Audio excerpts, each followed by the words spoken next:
الحمد لله رب العالمين والعاقبة للمتقين والصلاة والسلام على سيد الأنبياء والمرسلين أما بعد فأعوذ بالله من الشيطان الرجيم بسم الله الرحمن الرحيم وأقيموا الصلاة وآتوا الزكاة آمنت بالله صدق الله العظيم وصدق رسوله النبي الأمين الكريم المكين الرؤوف الرحيم ونحن على ذلك لمن الشاهدين والشاكرين والآمنين والعاكفين والطيبين والطاهرين والحمد لله رب العالمين. جو شے تیری نگاہ سے گزرے درود پر ہر جزو کل مظہر انوار مصطفیٰ اور درود پڑھنا سلام پڑھنا ہر ایک بلول کا نام پڑھنا جو عرض کرنا وہ ان سے کرنا سکھایت اپنی بنی گئی. آئیے انتہائی عقیدت و احترام و محبت کے ساتھ اپنے اور ساری کائنات کے مرکز عقیدت رحمت عالم نور مجسم فخر آدم و بنی آدم جناب محمد رسول اللہ صلی اللہ علیہ وسلم کی بارگاہ کرم میں ہدیہ درود و سلام پیش فرمائیں.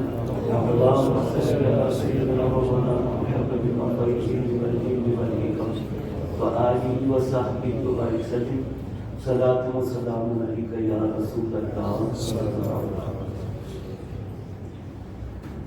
عزیزان گرامی، اللہ عز و جل کریم کے فضل و کرم سے اس کی عطا سے ہم اور آپ ماہ رمضان مبارک کی اس جمعہ کی مبارک ساعتوں سے سرفراز ہو رہی ہیں. بہت حسین لمحات آپ کے اور ہمارے گزر رہے ہیں اور یہ اللہ کے مقدس گھر میں ہمیں بار بار موقع نصیب ہوتا ہے کہ اس کی بارگاہ میں حاضر ہوں، اس کے در دولت پر حاضر ہوں اور اپنے ٹکڑے پیش کریں اور اس کی بارگاہ سے عنایات حاصل کریں. بہت مختصر لمحے ہوتے ہیں، جمعہ میں وقت کی قلت ہوتی ہے. بغیر تمہید کے میں موضوع کا آغاز کروں. یہ ایک اکثریت ہے مسلمانوں کی جو ماہ رمضان ہی میں زکوٰۃ نکالتے ہیں، اور جو لوگ کاروباری لوگ ہیں جنہیں اللہ نے نوازا ہے، جو پابند ہیں پہلے سے، وہ زکوٰۃ کے مسائل سے واقف ہے. لیکن کوئی ابھی نیا صاحب نصاب بنا ہے، معلومات کی کمی ہے تو زکوٰۃ کے مسائل سے آگاہی نہیں ہے، اور معلومات نہ ہونے کی وجہ سے وہ جانے انجانے میں گناہ کا مرتکب نہ ہو جائے اور آخرت میں اسے سزا کا سامنا نہ کرنا پڑے.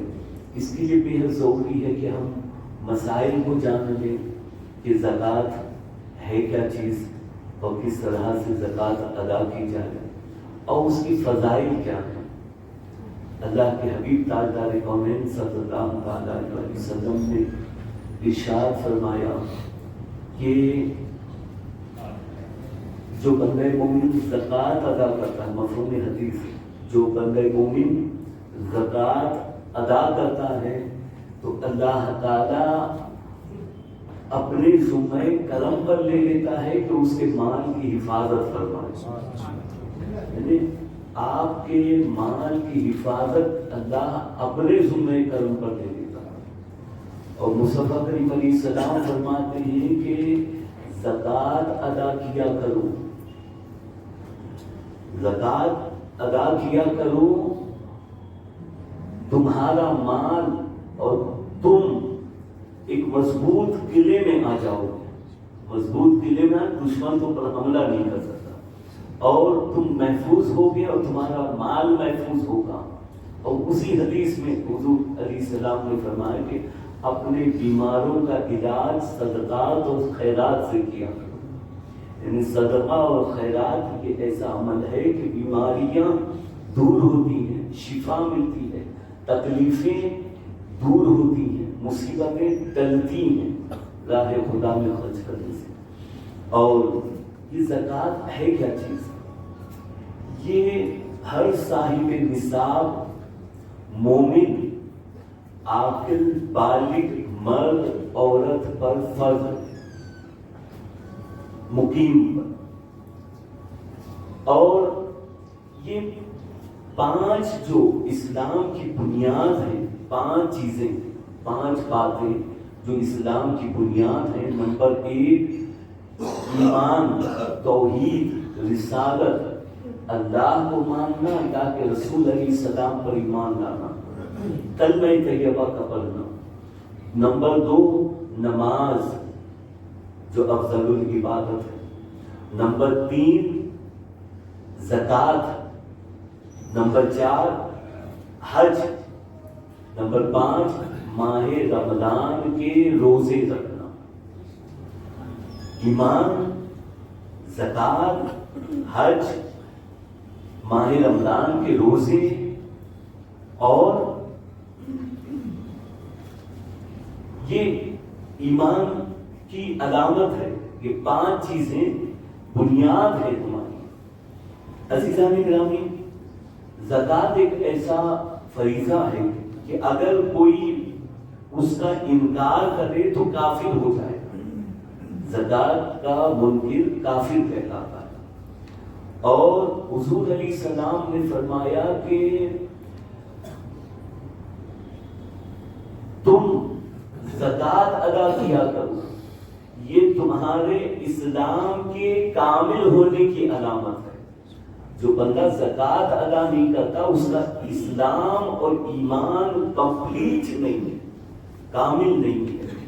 اور حضور علیہ السلام نے فرمایا کہ جو اللہ اور اس کے رسول پر ایمان رکھے اس پر لازم ہے کہ اپنے مال کی زکوٰۃ ادا کرے۔ اور زکوٰۃ کے تعلق سے قرآن مجید سے ثابت ہے کہ زکوٰۃ ادا کرنا یہ ایک ایسا عمل ہے کہ اللہ کی رحمت کی بارش اس بندہ مومن پر چھما چھم برستی ہے جو صحیح طور پہ زکوٰۃ ادا کرتا ہے۔ اور فرمایا گیا کہ زکوٰۃ ادا کرنے سے تقویٰ بڑھتا ہے، بندے کے اندر تقویٰ آتا ہے، پرہیزگاری آتی ہے، اللہ کی قربت اسے نصیب ہوتی ہے۔ اور زکوٰۃ کامیابی کا راستہ ہے۔ زکوٰۃ ادا کرنا یہ کامیابی کا راستہ ہے اور اللہ کی مدد کے حصول کا ذریعہ ہے۔ اللہ کی مدد اسے نصیب ہوتی ہے۔ اور زکوٰۃ ایک ایسی عبادت ہے کہ جس سے بندے کا مال بھی پاک ہوتا ہے اور بندے کا باطن بھی پاک اور ستھرا ہو جاتا ہے۔ اور فرمایا گیا کہ زکوٰۃ ادا کرنا یہ ایک ایسا نیک عمل ہے کہ بندے کے اندر سے لالچ نکل جاتی ہے، بندے کے دل سے لالچ ختم ہو جاتی ہے، بخل کا ختم ہو جاتا ہے، کنجوسی بخیلی اس کے اندر سے نکل جاتی ہے اور زکوٰۃ ادا کرنے والا سخی بن جاتا ہے، مزاج میں سخاوت آتی ہے اور اس کے اندر لالچ اللہ تعالیٰ اس سے دور فرما دیتا۔ اور زکوٰۃ ادا کرنے والا تمام شر سے محفوظ رہتا ہے۔ اور فرمایا گیا کہ جو زکوٰۃ ادا نہیں کرتا، اگر قوم زکوٰۃ ادا کرنا چھوڑ دے تو وہاں قحط کا نزول ہوگا، قحط برپا ہوگا اور بارش وہاں نہیں ہوگی، یعنی اس کی قلت کا سامنا کرنا پڑے گا۔ اور ابن مسعود، عبداللہ ابن مسعود روایت فرماتے ہیں کہ اللہ کے حبیب علیہ السلام نے فرمایا، اللہ کے حبیب علیہ السلام نے اس پر لعنت کی جو زکوٰۃ ادا نہیں کرتا، صاحب نصاب ہے اور زکوٰۃ ادا نہیں کرتا، اس پر اللہ کے رسول علیہ السلام نے لعنت فرمائی۔